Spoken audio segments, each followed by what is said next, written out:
क्या आपने कभी सोचा है कि तमिलनाडु के एक छोटे से गांव का लड़का जो अपनी पढ़ाई के लिए संघर्ष करता था, एक दिन भारत को मिसाइल टेक्नोलॉजी में आत्मनिर्भर बना देगा। ये कोई फिल्म की कहानी नहीं, बल्कि डॉक्टर एपीजे अब्दुल कलाम की जिंदगी की सच्ची दास्तां है। यह कहानी सिर्फ उनके जीवन की नहीं, बल्कि मेहनत, संघर्ष और सपनों को साकार करने की कहानी है।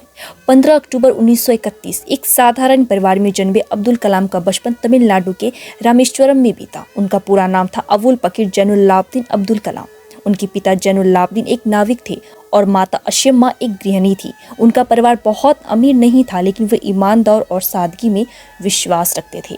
आर्थिक तंगी के कारण कलाम ने अपने बचपन में अखबार बेचे। स्कूल की दिनों में वे पढ़ाई में औसत थे, लेकिन विज्ञान और गणित में उनकी खास रुचि थी। उनके शिक्षक शिव सुब्रमण्य अय्यर ने उन्हें वैज्ञानिक बनने के लिए प्रेरित किया। अब्दुल कलाम ने रामानाथपुरम के क्वार्टेज हायर सेकेंडरी स्कूल से स्कूली शिक्षा पूरी की। इसके बाद उन्होंने सेंट जोसेफ कॉलेज त्रिची से भौतिक से ग्रेजुएशन किया, लेकिन उनका सपना वैज्ञानिक बनने का था। इसलिए उन्होंने Madras institute of technology MIT में एरोस्पेस इंजीनियरिंग की पढ़ाई की।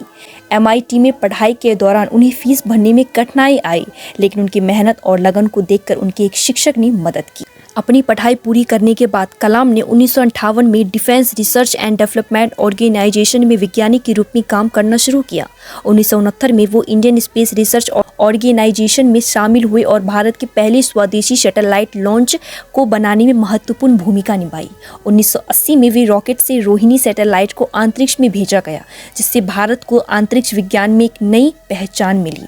1992 में वो फिर से DRDO लौटे और भारत के integrated guided missile development programme IGMDP का नेतृत्व किया। इस दौरान उन्होंने कई महत्वपूर्ण मिसाइलों के निर्माण में योगदान किया। अग्नि मिसाइल, पृथ्वी मिसाइल, नाग मिसाइल, त्रिशूल मिसाइल और आकाश मिसाइल। यही वजह थी कि उन्हें मिसाइल मैन ऑफ इंडिया कहा जाने लगा। भारत की ताकत को दुनिया ने देखा। 1998 में भारत ने पोखरण में परमाणु परीक्षण किया और यही पूरी दुनिया के लिए एक बड़ा संदेश था कि भारत एक परमाणु शक्ति संपन्न देश बन चुका है। इस परीक्षण में डॉक्टर कलाम का अहम योगदान था, जिससे वे भारत के सबसे सम्मानित वैज्ञानिक में गिने जाने लगे। जनता के राष्ट्रपति 2002 में कलाम को भारत के 11वें राष्ट्रपति के रूप में चुना गया। राष्ट्रपति के रूप में उनका कार्यालय 2002 से 2007 तक यादगार रहा। उन्होंने युवाओं और बच्चों को प्रेरित करने पर जोर दिया। वे राष्ट्रपति भवन के दरवाजे आम जनता के लिए खोलने वाले पहले राष्ट्रपति थे। उन्होंने हमेशा विज्ञान, तकनीक और शिक्षा को बढ़ावा दिया। उनकी सादगी, उनकी ईमानदारी और निस्वार्थ सेवा के कारण वे जनता के राष्ट्रपति कहलाए। युवाओं के लिए प्रेरणा। राष्ट्रपति पद छोड़ने के बाद डॉक्टर कलाम ने फिर से शिक्षा और युवाओं को प्रेरित करने में खुद को समर्पित कर दिया। उन्होंने कई किताबें लिखी, जिनमें प्रसिद्ध किताब विंग्स ऑफ फायर, उनकी आत्मकथा, इग्निटेड माइंड्स, युवाओं को प्रेरित करने के लिए, इंडिया 2020, भविष्य की भारत की रूपरेखा। वे हमेशा कहते थे, युवाओं को बड़े सपने देखने चाहिए, क्योंकि बड़े सपने ही बड़ी सफलता दिलाते हैं, लेकिन उनकी विरासत अमर रहेगी। 27 जुलाई 2015 को जब वे IIM शिलांग में छात्र को लेक्चर दे रहे थे, तब अचानक उन्हें दिल का दौरा पड़ा और वो बेहोश हो गए। उन्हें अस्पताल ले जाया गया, लेकिन डॉक्टरों ने उन्हें मृत घोषित कर दिया। उनकी मृत्यु के साथ भारत ने एक महान वैज्ञानिक, एक प्रेरणादायक नेता और एक सच्चा देशभक्त खो दिया, लेकिन उनका जीवन, उनकी सोच और उनके विचार आज भी करोड़ों लोगों को प्रेरित कर रहा है, जो आपको भी प्रेरित करेंगे। सपने वो नहीं होते जो आप सोते समय देखते हैं, सपने वो होते हैं जो आपको सोने नहीं देता।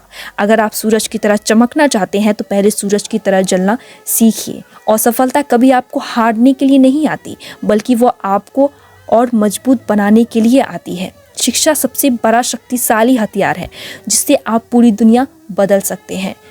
हर सपने को सच किया जा सकता है। डॉक्टर एपीजे अब्दुल कलाम का जीवन हमें सिखाता है कि अगर हम मेहनत, ईमानदारी और समर्पण के साथ अपने सपनों को पूरा करने में जुट जाएं, तो कोई भी बाधा हमें रोक नहीं सकती।